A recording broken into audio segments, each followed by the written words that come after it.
realmente há uma questão que se prende, no meu entender, com a dinâmica das interdisciplinaridades no próprio curso, que de facto fala-se muito de cadeiras que são coordenadas umas com as outras, como é o caso de construção com projeto, a partir do segundo ano, e sistemas com projeto e construção. E é interessante porque já tivemos casos disso e até do próprio conflito que pode existir entre as diferentes cadeiras, e nem sequer põe construção em cima da mesa, mas, por exemplo, o desenho, em que já tivemos momentos em que, da parte dos próprios regentes da cadeira, há uma vontade clara de que a cadeira de desenho, portanto, desenho 2, deve ser coordenada com a entrega do projeto 2, porque o trabalho que eles desenvolvem a dada altura é um trabalho sobre o projeto, em que desenho dá, de facto, ferramentas e um espaço de tanto de tempo de aprendizagem para desenvolver o projeto noutra linha que não no espaço de projeto. E depois vemos que este tipo de relações que é do interesse de alguns professores que não são professores de projeto e nem sequer são arquitetos, de criarem essa relação mais experimente, que até já existiu, pelo que ainda ontem tivemos o prazer de estar a constatar pela conversa tanto do professor Alves Costa como do professor Sérgio Fernandes. De facto, este tipo de relações perdem-se. E eu acho que hoje em dia, pelo menos da experiência que eu tenho do que foi para mim até agora o curso, a coordenação e até mesmo a interdisciplinaridade é uma coisa que está muito dependente de sujeitos. É questão dos territórios. Há sempre uma defesa daquilo que é o meu feudo, porque é disto que estamos a falar, de feudos, de quase pequenos caciques que tenho que defender um conjunto de interesses muito circunscrito e que, ao cederem terreno, podem estar a pôr em causa aquilo que é a sua autoridade sobre a disciplina e sobre a matéria que está a ser lecionada.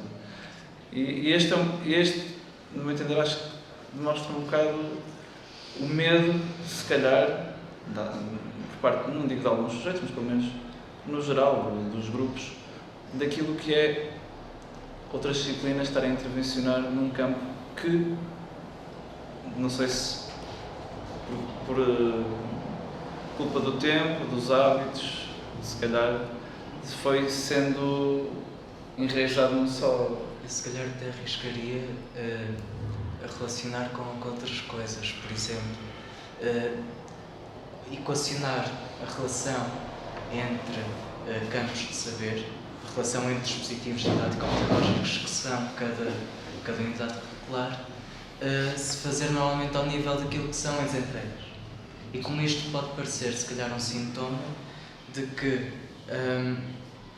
um sintoma não só daquilo que é um comportamento não de 6 para 5, mas de 8 para 5 anos de um curso pós-Bolonha, mas também de que, como esta aparente constante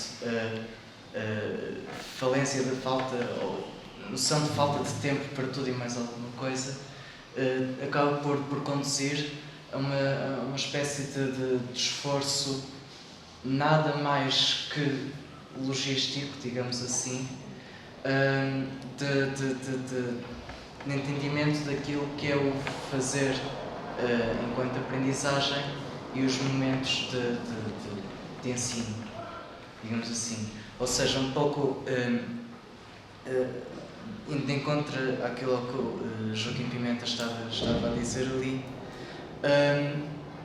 de isto estar costas voltadas, tanto uns como outros, ou seja, talvez transportar o problema não apenas para aquilo que possa ser um remate, digamos assim, daquilo que são os processos de aprendizagem, centrando aquilo que é o esforço num trabalho que se faz, mas em todo aquilo que é o processo, tudo aquilo que é toda a essência e todos os momentos do dispositivo, do funcionamento deste dispositivo.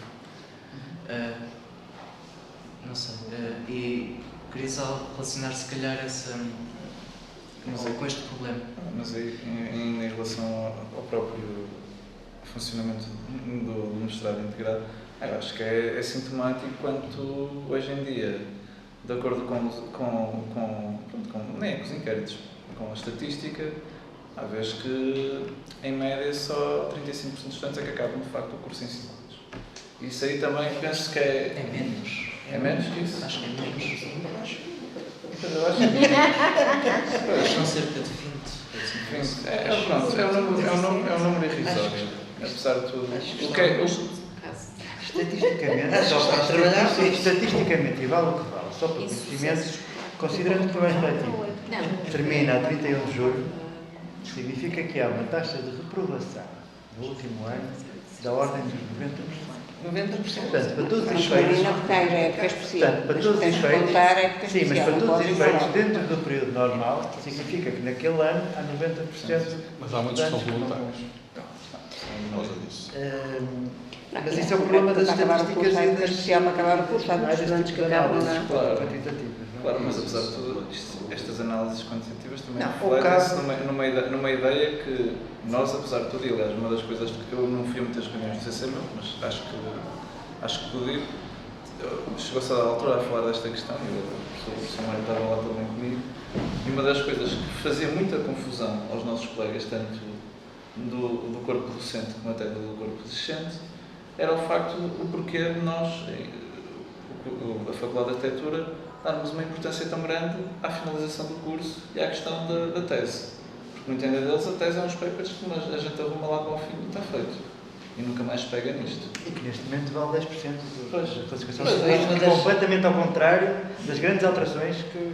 Isso foi também das coisas complicadíssimas de resolver. Mas Antes de Bolonha... um sentimento generalizado nos alunos, nós que acompanhamos dissertações, de facto, de um empenho e de querer concluir bem, independentemente do peso que a prova no final vai ter. De facto, há Mas um é isso. empenho que se coloca... Mas isso Mas independentemente deve disso... querer dizer alguma coisa em relação ao funcionamento do curso. Mas independentemente disso, já não estamos a falar da mesma coisa. Porque achei curioso há pouco, a propósito de projeto. O projeto ainda continua a ser a grande bolsa de resistência do sistema anterior, porque o projeto continua com 12 horas. Aliás, chegou-se na altura a pensar, voltando um bocado à análise arqueológica deste tempo, tudo bem, uma coisa é aquilo que fica inscrita no plano de estudos, outra coisa é a prática real. E a prática real resulta daquilo que também já foi falado aqui, de uma espécie de compromisso entre professores e alunos. E os alunos não se importam de trabalhar mais e os professores também não se importam de dar mais. E também não se importa de trabalhar menos. Exatamente. Mas isto tem a ver com algo que também já foi dito aqui, que é, nós de repente passamos de 6 mais 3 para 5. O que é que isto significa? Passamos num curso de licenciatura, que demorava, na melhor das hipóteses, 6 anos a tirar, mas que efetivamente acontecia o que a Ani estava a dizer, a maior parte dos alunos prolongava, até por brilho pessoal. Não é? Prolongava, porque tinha o estágio, porque, pronto, por todo um conjunto de outras realidades. Ia trabalhar, ia fazer o curso em mais anos, digamos assim, mas havia essa norma que é só ao final de 10 anos é que a inscrição do aluno prescrevia. Portanto, para todos os efeitos, entre 6 e 8 era mais ou menos o tempo em que era o tempo médio de execução da prova final, digamos assim. Ora, isso criou um fator de comparação com aquilo que se faz atualmente. Por muito que haja, digamos assim, uma vontade dos estudantes de aprofundar os seus estudos, não estamos a falar da mesma coisa. Não estamos a falar de um curso que demorava 6 anos e que depois, normalmente, em muitos casos, era, portanto, complementado com um curso de mestrado, mas um curso de mestrado clássico. Portanto, estamos a falar de uma equação que nos dá 9 anos para termos a licenciatura mais o mestrado. E, de repente, passamos para 5 anos licenciatura mais mestrado. Portanto, para todos os efeitos, e acabamos definitivamente, ou praticamente definitivamente, com a figura do mestrado clássico, portanto, com os 2 anos ou eventualmente 3 anos. Integrando o mestrado, por razões outras, inclusive financeiras, por razões que tinham a ver com as propinas, com aquilo que se pedia aos estudantes se o ciclo estivesse destacado do ciclo anterior, portanto, houve aí todo um compromisso também desta base. Mas, para todos os efeitos, será que e agora ultrapassando a questão do pedagógico e do executivo, será que as disciplinas, ou cadeiras, ou unidades curriculares fizeram também elas próprias o processo de adequação? O projeto talvez não tenha feito, pelo menos não no momento. Porque aquilo que era o grau de exigência, aliás, não vamos confundir o grau de exigência da unidade curricular com aquilo que são as matérias que estão ali em cima da mesa, no sentido de serem possíveis de ser trabalhadas naquele tempo útil. E aquilo que nos temos vindo a deparar nos últimos anos é com uma falta de tempo para tratar aquelas matérias. Um pouco como, de repente, se tivéssemos um programa enorme, não é? Especialmente nos primeiros anos, e que não houvesse tempo para o completar. Esta adequação, se foi feita em termos de procedimentos e de normatização, pensando se essa normatização foi mais ou menos cumprida, ou pelo menos entendida pelos seus agentes, no campo dos programas está muito ainda por fazer. E nem nessa altura foi feito, e não sei se nos próximos tempos será feito. Porquê? De certa forma, existe uma nostalgia relativamente ao plano anterior. Para todos os efeitos, nós, antes de Bolonha, funcionávamos de uma determinada forma, depois de Bolonha, continuamos a funcionar da mesma forma, eventualmente em tempos diferentes. Como é que se encaixa uma coisa na outra? Como é que se encaixa uma na outra? E como é que se encaixa tudo isto com algo que também já foi dito aqui, que é a necessidade de haver coordenações fortes. Coordenações fortes que permitam isto é uma dúvida, é uma questão, necessidade, ponto de interrogação. Quer coordenação horizontal, quer coordenação vertical. De que forma é que, dentro do ano curricular, as várias unidades curriculares se articulam e conjugam e combinam tempos no sentido de propiciar ao estudante a capacidade de frequentar aquele ano, segundo aquela oferta formativa, e como é que depois são feitas as pontes com os outros anos. Ou seja, como é que se encaixam os estudantes, por exemplo, como é que se permite ao estudante, como é que se possibilita ao estudante, que é uma das prerrogativas de Bolonha, que é a construção do seu próprio currículo, se depois há mecanismos que, na realidade, acabam por bloquear essa mesma livre escolha. Portanto, não é assim tão livre, escolha inicial. Mas estamos a discutir entre generalistas e as especialistas. combinações impossíveis. Mas isto são tudo dúvidas, não são certezas. Sabes que, posso? Claro. Eu não sou não é destas áreas, sou de Ciências da Educação, e uma coisa que quer ontem, quer hoje me surpreende é ter encontrado nos discursos esta ideia de que Bolonha não trazia nada de especial, porque as coisas já estavam feitas antes, ou até podia ser positivo, porque permitia uma certa regulação. Bem, eu vivi o processo exatamente ao contrário, não é?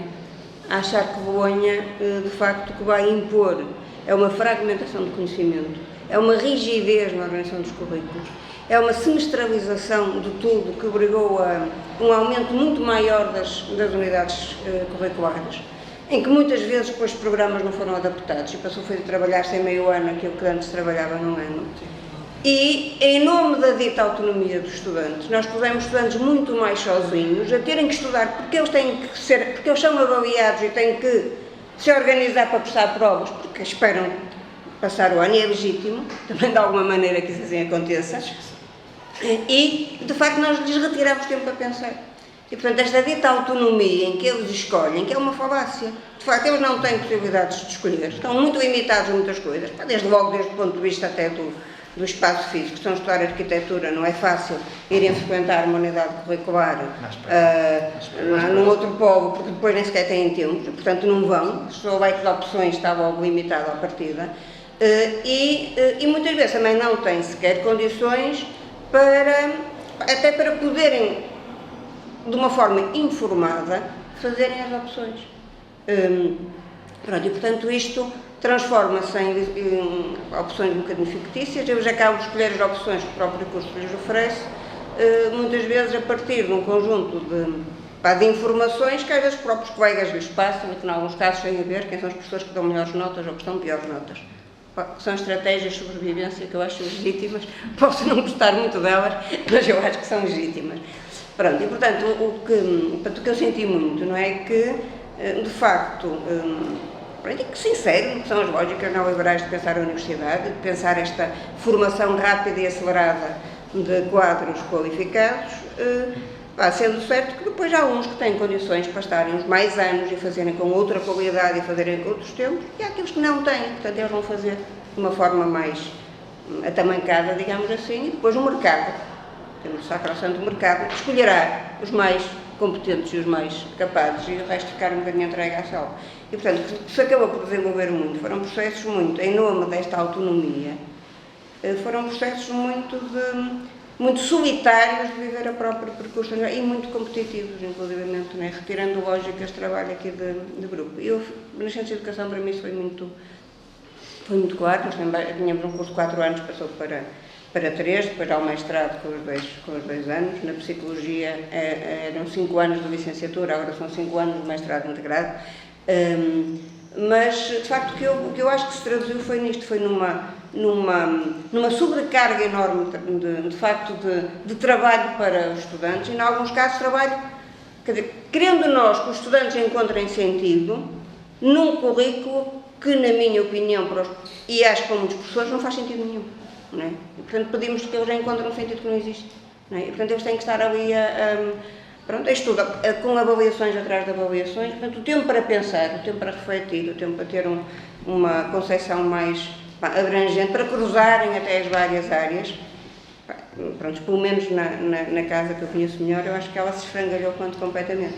E eu estava, apesar de tudo, supor que aqui no âmbito das artes teriam sentido isso com muito mais força do que aquilo que eu senti. E é engraçado que não foi muito essa tónica aqui que eu estou aqui a encontrar, tem a ver também com os próprios percursos de cada um dos cursos. Para nós, acho que foi dramático. Embora os estudantes, houve uma grande movimentação de estudantes, já agora parece que está dando volta na minha faculdade, foi para algum atraso de secretaria. E o processo foi mandado para o Ministério, pôr na reitoria, um dia mais tarde. E, portanto, atrasámos um ano a entrada em Bolonha. Que eu acho que foi uma coisa fantástica para os estudantes que estavam a frequentar. A última grande movimentação foi de protesto pelo enorme prejuízos que iam ter de entrarem um ano mais tarde em Bolonha. Pronto, eu acho que aqueles estudantes chegou a sorte grande, mas foi essa a grande movimentação.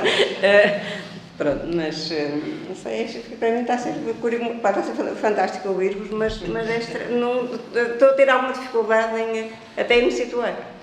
Na realidade, nós também reagimos a algumas dessas coisas, porque nós continuamos com um curso dominantemente anual.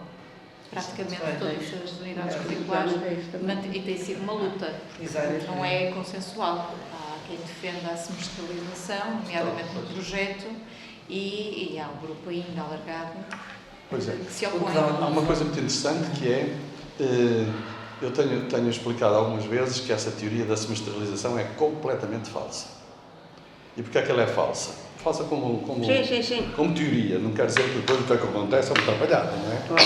Que divide-se um determinado campo de matérias em 2 disciplinas semestrais ou 3 disciplinas, 2 semestrais no mesmo ano. E depois no ano seguinte o fenómeno repete-se. Então, põe-se aqui o problema como é que se chama? Não se chama sequências, é precedências. Põe-se aqui a questão das precedências. Tem que haver precedência. Se tem que haver precedência, não é verdadeiro que seja semestral. Porque o aluno que chuma no primeiro semestre não pode fazer. Vocês têm precedências nas semestrais, não é? Não, nem temos semestrais. Não tem. Pronto, era isso, a forma de registro foi essa. No nosso caso, não, passou tudo a semestral e acabou. E não há precedência. Só há uma precedência neste momento. E não há precedências. Entre projetos. E um vestígio arqueológico, uma outra precedência. Não é, deve fazer uma forma de resistir. E um vestígio arqueológico, uma outra precedência que é desenho 1, faça projeto 2. Isso foi o que ficou. Isso é uma outra história. Isso é uma história. Os semestrais têm precedência, que é a maneira de serem anuais. É isso que eu estou a dizer. O simples facto de ela só funcionar no primeiro semestre condiciona a relação de semestralidade. Porque depois só pode tirar essa experiência no ano seguinte. Porque ela não vai funcionar no semestre seguinte. Portanto, a estrutura não é semestral, é anual, com meias disciplinas. No vosso caso, no nosso caso. Não, mas nós não funcionamos assim. No nosso caso é mesmo semestral, com disciplinas diferentes, não há precedência. Eu não digo isso, eu não estou a dizer isso, eu estou a dizer, mas a disciplina funciona nos 2 semestres, a mesma disciplina. A mesma não funciona não funciona no primeiro semestre ou no segundo semestre. Se não fizer no primeiro semestre, faz no ano. É isso que eu digo, é exatamente isso que eu digo. Devia haver também no segundo semestre. Pois não há, não. Isso é que era, digamos, a naturalidade da escolha disponível, não é? As nossas semestrais são as opcionais. Sim, opcionais que é só uma, para aí, ou 2. Mas há uma carga da avaliação. Agora tem muitas. Mas é uma por ano, no primeiro e no último, para aí. Não, mas há muitas, depois queria dar a palavra que é o seguinte, há muitas e de certa maneira consagram os princípios de Bolonha. Assim, essa capacidade do estudante poder traçar o seu... Agora, a questão que a Teresa estava a levantar, que é uma questão de operatividade deste modelo, quer dizer, nós olhamos para o cardápio dos planos de estudo que estão publicados em Diário da República e vemos opção UP, por exemplo. O que é que significa opção UP? Significa que foi criada uma bolsa de mobilidade teórica na Universidade do Porto que permita ao estudante, exatamente, ocupar aquele tempo na Faculdade de Ciências de Educação, por exemplo. Onde a arquitetura vai lá. A questão é, não há coordenações, se não há coordenações horizontais no âmbito de cada faculdade, não há coordenações verticais, muito menos há coordenações entre faculdades. Ou seja, logo bloqueia com um sistema de horários que é completamente incompatível. Não é? Vocês tanto tivemos um caso na nossa turma de um colega que era aluno de engenharia. O Leonardo Vitti não era aluno da Faculdade de Arquitetura. Era aluno de engenharia. Estava a fazer projeto de quarto ano. Era a única disciplina que estava a fazer. Por opção. Por opção. Eu acho fantástico alguém fazer um projeto por opção. Desmonta completamente o ensino de projetos na faculdade. Na faculdade, exatamente. Ele era um Não aluno deixa de ter graça. ele vinha de uma faculdade de arquitetura, mas inscreveu-se na engenharia e, portanto, é assim, mas... Bom, isso já. Não, mas ele tem nesse uma caso... formação... Sim. São alunos que eram no estrangeiro, Sim. alunos de arquitetura. Sim. Muitas vezes, estou-me a lembrar de um caso dos alunos alemães, porque na Alemanha havia uma coisa muito interessante. Eu suponho que funciona assim. Há as escolas de belas artes e as universidades politécnicas. Ambos têm curso de arquitetura. E uma vez apareceu um aluno de Stuttgart que queria frequentar o nosso curso e era, bem, Erasmus, não é? Para o quarto ano, qualquer coisa. E vinha da Universidade Politécnica. E ele disse, olha, é uma boa oportunidade para me explicar qual é a diferença que existe entre os cursos das Belas Artes e os cursos da Universidade Politécnica. E ele deu-me esta explicação absolutamente fantástica. Os alunos da Politécnica, onde existe arquitetura, são alunos que têm muito complexo do ponto de vista da sua formação em relação ao que será o futuro profissional como arquitetos. E por isso, quer eles, quer os professores, e a relação que se estabelece, aponta muito para desvalorizar sistematicamente as componentes tecnológicas da sua formação, que seria natural na Universidade Politécnica, e dá uma ênfase extraordinária à componente artística. Por uma questão de complexos. Ora, na Escola de Belas Artes, passa-se exatamente o contrário. De maneira que os alunos que aqui aparecerem vindo das Escolas de Belas Artes são os da tecnologia pura. Os que aparecerem das escolas politécnicas são os artistas. Não é? E eu achei muita graça, porque há muitos fenómenos desses. Não é? Isto é uma explicação extrema, possivelmente não será tão radical. Mas há muitos fenómenos, os alunos que vêm de outras galáxias culturais, e estão no Norte, não é? Alemanha, Inglaterra temos sempre no mas Suécia, todo o Norte é, para eles, a arquitetura é técnica construtiva, pura e simplesmente. E que depois tem repercussão na África do Sul, na Austrália, nos países da influência inglesa, de uma maneira geral. E os que vêm da zona mediterrânea, que é exatamente ao contrário, são verdadeiros gênios. A falar, a pensar, a fazer, a projetar, estão sempre a inventar. De maneira que é muito difícil extrair conclusão, do meu ponto de vista, a partir desse tipo de experiências, não é? Como essa que estavas a dizer. Mas é interessante o efeito que eles provocam dentro da... Mas isso está a dizer que é possível, apesar destas dificuldades, é possível, assim como temos alguns alunos nossos, inclusive frequentam essa escola. Mas isso é um caso, deixa-me só dizer isto. É uma raridade. É um caso residual, é um ponto... Isso deve ser uma coisa. Aquilo que a Teresa estava a dizer, assim, e realmente é verdade, é que há uma incompatibilidade, ou melhor, há uma possibilidade na lei, ou no decreto, mas uma impossibilidade de frequência, mesmo, prática.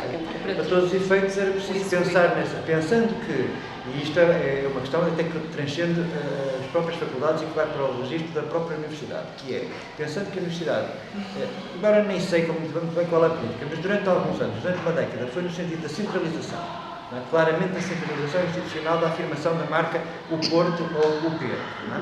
Foi no sentido de criar mecanismos, serviços partilhados, de coisas assim absolutamente, digamos, muito centralizadas, pensando que inclusivamente esteve em cima da mesa a reunião de várias faculdades em 5 escolas e da criação de 5 escolas que agreguem, pensando que continua em cima da mesa o ir verificar curso a curso das disciplinas que têm o mesmo nome e que podem significar, digamos assim, uma duplicação ou daqueles saberes ou daquela oferta formativa que a Universidade pode estar a dar, não compreendendo, digamos assim, a valência daquelas, como lembrar, por exemplo, a antropologia do espaço. A antropologia do espaço que, de certa forma, foi introduzida na Faculdade de Arquitetura há cerca de 20 e poucos anos, cerca de 25, 30 anos, José Maria Cabral Ferreira, e depois teve toda uma continuidade que chegou até agora ao Virgílio. Não é? Só que o Virgílio Borges Freire, neste momento está a dar uma unidade curricular que é optativa. Portanto, optativa e semestral. Passou da optativa, portanto, já foi obrigatória, passou para optativa anual e agora está a reduzir, o que significa cada vez mais que essas tais, entre outras coisas, não vou descrever. Essas pessoas não foram massacradas. Sim, mas essa capacidade de dar ao aluno a hipótese de frequentar noutros sítios, não é? Pelo facto da Universidade centralmente julgar que esses saberes estão a ser conferidos noutros sítios, eventualmente não invalida que haja uma duplicação ou triplicação desses saberes em cada uma faculdade, porque eles são necessariamente diferentes. A antropologia do espaço, a antropologia que é dada em arquitetura não tem rigorosamente nada a ver com a antropologia que é dada nas letras. Então, com uma diferença que eu vou-te fazer uma confissão. Não uma confissão, é uma revelação. Eu fui, quando não Portas, falar ao Virgílio quando foi preciso arranjar alguém na Faculdade de Letras para dar a antropologia do espaço. Porque o Virgílio é anteporreiro e os tipos do urbanismo conheciam bem e tal. E a primeira coisa que ele nos disse foi assim: isso é um bocado complicado, porque eu não sou da antropologia, nem o meu mundo é esse. Não é nesse campo que eu funciono. Não tem nada a ver com a antropologia. Não tem nada a ver nesse sentido. Sim. Não organizo um pensamento a partir da antropologia, e particularmente a antropologia, se quisermos, se não for do espaço, é pelo menos uma antropologia assente na construção, no processo de centralidade da sociedade e não propriamente do homem. Mas ele, está bem, vou fazer o que puder. E faz o que puder. E o pessoal está satisfeito. E devo dizer que, voltando à questão do pedagogo que traçou este processo de adequação de Bolonha, foi das pessoas que connosco mais trabalhou dessas mesmas áreas. Porque, na altura, a propósito do processo de adequação, sentiu-se a necessidade de fazer reuniões temáticas por áreas disciplinares. Foi uma forma de inserir, de incluir essas mesmas áreas disciplinares e percebermos alguma coisa daquilo que estava a passar. Esse processo foi crucial exatamente para perceber essas dinâmicas, essas micro e macro dinâmicas. Esta questão que tu falaste não é de menos de certa forma, o processo que tenha, de certa maneira, se cruza primeiro com alguns processos de vitórias e derrotas de determinadas áreas disciplinares no âmbito da Faculdade de Arquitetura. A derrota do urbanismo e da cidade, que é das últimas, de certa maneira não, mas tem a ver com a personalidade dos professores. Que tem a ver também com o facto de determinadas pessoas deixarem de ter estado presentes, efetivamente, de facto, na instituição. Saídas essas pessoas, aquelas áreas, ou morreram, ou lá, por exemplo, não importas, pode ser uma pessoa altamente controversa no âmbito daquilo que é a formação da própria Escola do Porto, mas não há dúvida que foi uma pessoa fundamental exatamente para quem pretende estudar essa mesma formação. E que foi fundamental, especialmente numa esfera que normalmente, e nós temos pena de não ter durante este percurso de 2, 3 ou 4 anos, consoante a interpretação de cada um de nós, não temos conseguido que nem no Portas, mas só então no Portas viesse este grupo de trabalho falar um pouco exatamente dessa relação privilegiada com o Estado Central, com o poder, com o Governo Central. Especialmente em alguns momentos da história, quer da faculdade, quer da escola, essa sua ligação, essa sua proximidade foi, mas tu me contarás melhor. Não, o problema do Portas é um problema muito interessante, que é altamente positivo. O papel dele é extremamente positivo na faculdade, porque ele não gosta de arquitetura. É uma espécie de inimigo dos arquitetos. Não é? E, dentro daquela concepção, que começa por ser a arquitetura vai mudar o mundo, a arquitetura não consegue, começa por ser, o cinema vai mudar o mundo, o cinema não consegue, a arquitetura vai mudar o mundo, a arquitetura não consegue, o urbanismo vai mudar o mundo, o urbanismo não consegue, e portanto critica-se a si próprio constantemente, está sempre, digamos, num processo de transformação. Mas o período mais intenso que ele passou dentro da faculdade foi no sentido de sistematicamente negar a importância da arquitetura. Isso obrigou toda a gente a estar aí lá. Não é? Da arquitetura ou do objeto arquitetônico? Não, a arquitetura, então se quiser assim, o arquiteto como personalidade. Qual era o modelo E alternativo? sobretudo o arquiteto. Qual era o modelo alternativo ao político. É o político. Independentemente do posicionamento em que ele se assume, não interessa agora para o caso, mas para ele, as ações do indivíduo profissional deste meio é de agir politicamente no quadro da sociedade. É assim que ele considera os mecanismos de desenvolvimento do ensino naquela escola. Era assim que ele atuava. E eu, curiosamente, eu tinha conhecido eu, estudante, e ele, meu professor. A diferença de anos é muito pequena, mas já era titular. E nessa fase que eu conheci, ele era verdadeiramente um apaixonado da arquitetura. E depois cortou relações. É fantástico. Não, eu acho essa observação interessante e penso que, de certa maneira, é verdade, mas que corresponde a uma outra questão que ainda não está resolvida, imagino eu, na Faculdade de Arquitetura agora, e é considerar que, de facto, a arquitetura é capaz... Uma coisa que se chama arquitetura, que é assim uma coisa, é capaz de mudar o mundo. E que os arquitetos mudam o mundo através da arquitetura, que é assim uma ideia muito do movimento moderno. Era isso que eu ia dizer. É o movimento moderno assim, puro e duro. Exatamente. E que é, se calhar ainda, uma posição forte, não sei se muito consciente e muito estruturada teoricamente, dos professores, de muitos professores daquela casa. Pois é. Não é minha, claro. Talvez o próprio edifício seja E o Portas considerava que os arquitetos são assim. E o Portas considerava que os arquitetos são assim. E os exemplos ali naquela casa. Os exemplos ali são muito fortes. Mas eu acho que isso é curioso isto e acho interessante. E penso que, de facto, o Portas teve esse lado, possivelmente, fracassado. Mas quando ele se retira, porque depois há aqui um plano de entusiasmos, não é? Como maciçamente os estudantes estão do outro lado, não é? Quando o Portas se retira, essa visão crítica da arquitetura praticamente desaparece, não é? Porque fica outro setor. Pois, mas eu penso que há alguma, que da parte dos estudantes há alguma insatisfação no modelo. Acredito que sim, agora já não sei como é que isso. No modelo que está a ser, que está em vigor. Mas que é a visão inconsciente de que a arquitetura por si só é um caminho para essa transformação, mudança. Não, o que eu acho é que retira a crítica, e ao retirar a crítica as coisas funcionam. É principalmente isso. Aliás, acho que isto acho que enquadra muito bem aquilo que é talvez aquilo que já se estava a apontar como uma espécie de geopolítica, digamos assim, dentro de que são os territórios da escola, mas essencialmente aquilo que é o projeto, mas associada também o que tem sido a progressão das didáticas e das temáticas, ou sei lá o quê, das histórias também. Como muitas vezes, talvez, auxílios de sedimentação deste tipo de enquadramento do papel do arquiteto na relação com a sociedade. Uma espécie de... E penso, eu que estou a pensar em voz alta, talvez é disparate, mas penso que o próprio edifício da faculdade, o próprio modo como talvez a postura do próprio CISA na concepção do edifício da faculdade, com uma coisa claramente de poder autoral, corrobora de alguma forma este tipo de enquadramento e enclausura também este tipo de enquadramento naquilo que talvez seja a escola agora. Com os artistas.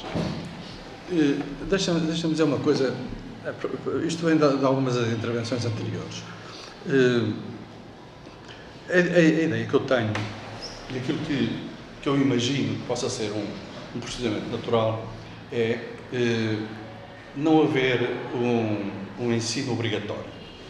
Tem a ver um pouco com esta questão das opções e tudo mais. Ou seja, os professores conduzem as suas matérias de uma determinada maneira, incluindo o projeto. Não é? Incluindo o projeto. O projeto tinha uma teoria, o projeto da Escola de Arquitetura foi montado com uma teoria do 1º ao 6º ano. Quinto, primeira coisa. E era uma teoria que tinha a ver, e por acaso é muito interessante, na minha opinião, sempre achei aquilo bastante interessante, com abrir o processo de aprendizagem do projeto pela situação mais difícil. E assim, o projeto, à entrada, é um projeto total. É a peça mais difícil que se possa imaginar. Construir uma cidade, projetar uma cidade. Isto significa que o estudante é confrontado com uma coisa absolutamente inacessível, não é? E tremenda. O que é que isto significa? Alerta-o, porque há coisas que ele não fazia a mínima ideia. E tem que começar a andar à procura de encontrar soluções para resolver um pequenino problema que os professores lhe põem, que é uma cidade com 100 metros, 500 metros ou 1000 metros quadrados, à beira do mar, numa planície, não sei quantos e tal. E a malta fica completamente baralhada. Depois vem aquela história, depois vem as anedotas, aquelas brincadeiras todas que se fazem disso, não é? Mas... Tudo em xarope. Tudo em xarope. Tudo em xarope, claro. Para ser formal, para ser uma coisa visível, para ninguém vê, não é? E depois as pessoas dizem assim, mas isso é uma porcaria, isso não é nada. Não é? A malta fica no pânico. Não é? Portanto, a estratégia é esta, é começar por complexo e ir deduzindo da situação complexa, sucessivamente, a chamada desmontagem, para que se passe dali para um enquadramento mais controlável no âmbito do projeto urbano, com alguma complexidade, mas relativamente perceptível, passar depois para as complexidades da habitação, portanto, começar a descer da escala do problema, porque começa a ser mais controlável, o estudante começa a ganhar ali alguma confiança, começa a perceber como é que se há de movimentar naquilo, passa para o desenho agora muito mais técnico e concreto do edifício grande, do edifício complexo, e este sistema tem como objetivo, assim, desde o princípio até ao fim, ser sempre uma espécie de lançamento de alertas, isto é, pensando na história do investigador. Quando o investigador vai fazer uma investigação, vai investigar o quê? É alguma coisa que ele sabe que precisa de encontrar. Ele não vai investigar em abstrato, não é?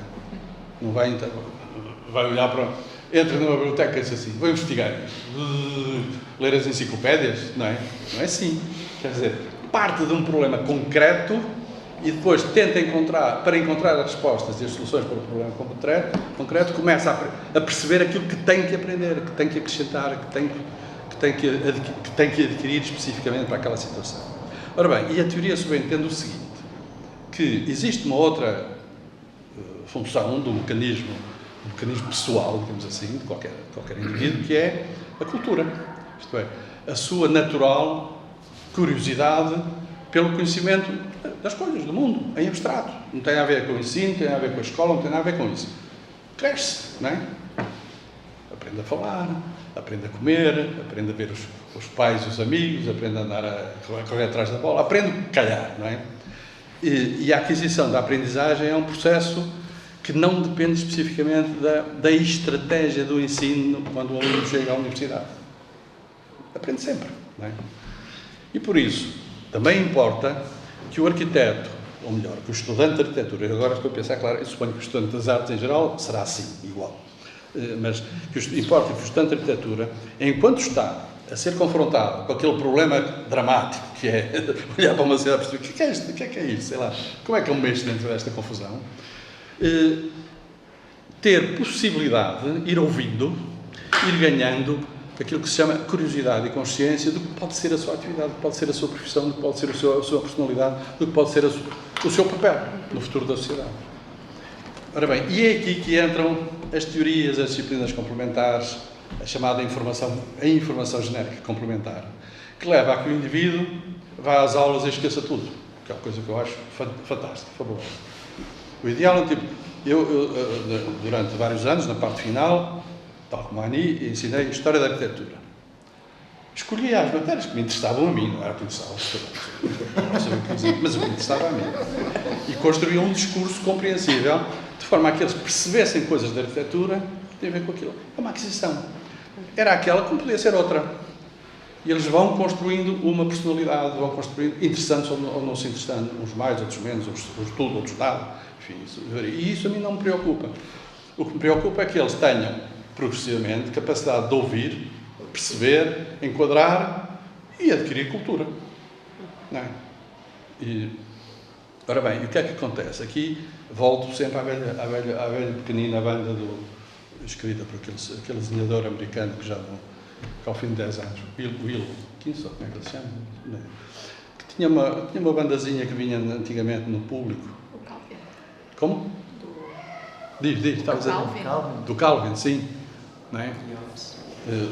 Está o Calvin no Calvin é o menino, não é? Anda na escola, não é? Está o Calvin no jardim a brincar, vê-se assim. Está a brincar. E o tigre ao lado dele. Olha lá. Tu não tinhas que entregar amanhã o trabalho para a professora, não sei quantos. E ele disse, tenho que entregar, tenho. E então? Estás aí a brincar? Estou à espera, ok? Estou à espera do pânico do último momento. Eu acho isso extremamente importante. Porque o pânico do último momento naquela interpretação, porque ele não é o tipo que faz isto, é um artista, ele sabe o que fazer. O pânico do último momento é criativo. Porque o pânico faz saltar tudo o que é a sua aquisição ao longo de muitos anos, muitas vidas, muitos problemas, muitas complexidades. A pressão agiliza o raciocínio. Exatamente. Já que isso saiba ora bem, é por isso que eu digo que esta componente complementar do projeto não tem que se ligar ao projeto. Isto é a resposta da questão da coordenação. Eu cheguei à conclusão que não precisa se coordenar com o projeto. Precisa de existir. É também nesse sentido que eu digo que é o espaço ideal para ser autodidata. É um tipo que está preocupado, não é? E não ter problema em estar a ouvir o lançamento de um problema lá, seja da arquitetura ou o que for, e disse assim, mas eu às 7 horas tenho de ir jantar com não sei quem, e depois à noite vamos a uma festa. Ainda bem que é só às 7 horas. Vamos continuar a Porque tudo isto são fatores de dinamização da própria capacidade do indivíduo de reagir e se formar. Ora bem, se ele, neste processo, começar, eu não diria a compreender, diria a assumir uma posição do que é o arquiteto da sociedade onde vai trabalhar depois como profissional, está completamente habilitado a fazê-lo se estiver atento e adquirir capacidade crítica e raciocínio e capacidade de agir, não é? Mas tu não concordas com esta questão da pressão? Não concordo. Não concordo com uma série de coisas. E nunca concordei, de facto. Sobrevivi, obviamente. Mas não concordo nem com a pressão, não concordo com o ensino ultradirigido, não concordo com os processos únicos, não concordo com o domínio do professor sobre o aluno. Há uma série de coisas que, de facto, eu não sou capaz, não gostei e nunca fui capaz de as impor aos alunos. Eu não estava a defender a pressão. Não, a pressão é pessoal, é própria. Não é isso. Em mim em particular, eu sei que a pressão... Pois, não, mas o que eu penso é que o tipo de ensino que na faculdade, o tipo de ensino do projeto é de facto muito baseado neste ensino assim. Ou seja, e eu pessoalmente não gosto. E não gosto e mais. E acho limitador e acho que funciona, muitas vezes funciona numa espécie de repressão pelo medo, porque, de uma forma geral, não olha para o aluno como uma personalidade, como alguém que tem, que é adulto. Aquilo é só €1. Os processos de avaliação, não é a avaliação, os processos de avaliação têm uma enorme influência na forma como o próprio estudante equaciona o próprio conhecimento e as diferentes unidades curriculares, como agora se chama. Não é? Portanto, há aqui um peso que, inevitavelmente, a avaliação é altamente condicionadora da própria relação com o conhecimento que se constrói. Mas isso sou eu que sinto. Pode ser que os alunos não sintam. Isso eu fico muito feliz se não sentir. Aliás, eu até associo muito destes sintomas do excesso de pressão aqui cada vez mais também às histórias. É muito interessante, talvez, verificar na contemporaneidade como cada vez, talvez, se possa perceber uma cumplicidade cada vez mais, talvez, aparente entre aquilo que possa ser o território, o projeto e o território da história como dois territórios cada vez mais hegemónicos, talvez, naquilo que é o universo da escola. Eu queria fazer uma intervenção a discordar-te de uma coisa do Domingos Tavares, mas Vais ter todo o tempo do mundo dentro Ainda bem. desta conversa. Eu não me esqueci, porque depois realmente não foi. Pronto, não. É mais fugidinho, é para trás. Mas a ideia seria depois de ouvir, como vai dizer, fazermos um pequeníssimo intervalo e voltarmos todos a esta mesa, 15 minutos. O Domingos Tavares foi meter uma moeda no carro. E terminarmos estas conversas, recuperando um bocado algum tempo que ontem prolongamos a mais, cerca das 6 horas, por volta disso, com a última sessão, exatamente a falar daquelas questões que inicialmente eu deixei ficar aquela provocação que tem a ver com as questões de género, não é? Mas principalmente com a questão da afirmação do espaço político, no espaço político, portanto, no espaço da cidade, da escola e daquilo que pode ser essa relação com essa mesma cidade, com esse mesmo território. Foi curioso, porque apontei aqui, foram as duas palavras mais usadas entre ontem e hoje: tempo e territórios. É curioso. Mas, já agora... Se calhar algumas coisas já são poucas contemporâneas, em todo caso é assim. Só para terem a noção, eu quando fiz a minha formação aqui nesta casa, estava repartida em 2 ciclos. Um ciclo terminava no 3º ano, e depois o segundo ciclo era o 4º e 5º ano, onde tínhamos que apresentar o plano de trabalho numa disciplina que tínhamos que desenvolver, tínhamos que justificar, tínhamos que fazer as pesquisas e por aí fora. Isto era o que eu, para fazer o mestrado, tive que recorrer à faculdade, à Universidade de Porto, à Faculdade de Letras. Tive que fazer dentro da área da história da arte, da área do desenho e portanto, daquilo que são as aprendizagens feitas a partir dos manuais publicados no século XIX. Aquilo que nós fazíamos aqui nos triciclos não será muito diferente daquilo que depois vem com Bolonha. A diferença é que não existiam as tais unidades de crédito. Porque, no fundo, tínhamos os 3 anos mais os 2 para completar os 2 ciclos. Que não teriam os nomes que agora têm de qualquer modo. Entendi. E, portanto, o processo não seria muito diferente. Não está a ver enquadrado na Universidade de Porto. A Escola de Belas Artes era uma escola superior e não uma faculdade. Entendi. Portanto, primeiro esta questão, que já vem colocar depois de discutir as questões de unidade. Outra questão da coordenação pressupõe que tenha que existir alguma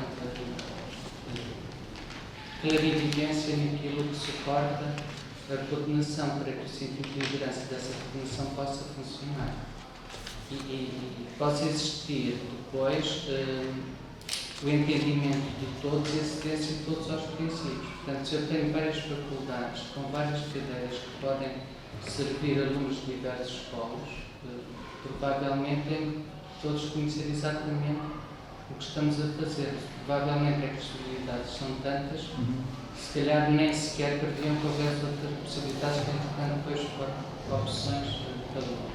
Se calhar também passa alguma análise disto.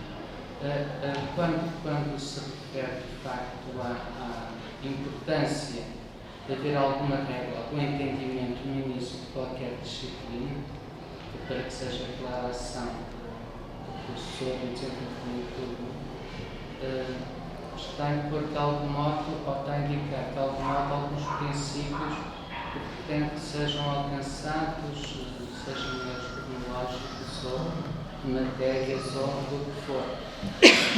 Tem que haver sempre de algum modo algum rigor não quer dizer que exista pressão ou que exista, porque depois cada um é autónomo, comprar uma compra e termina.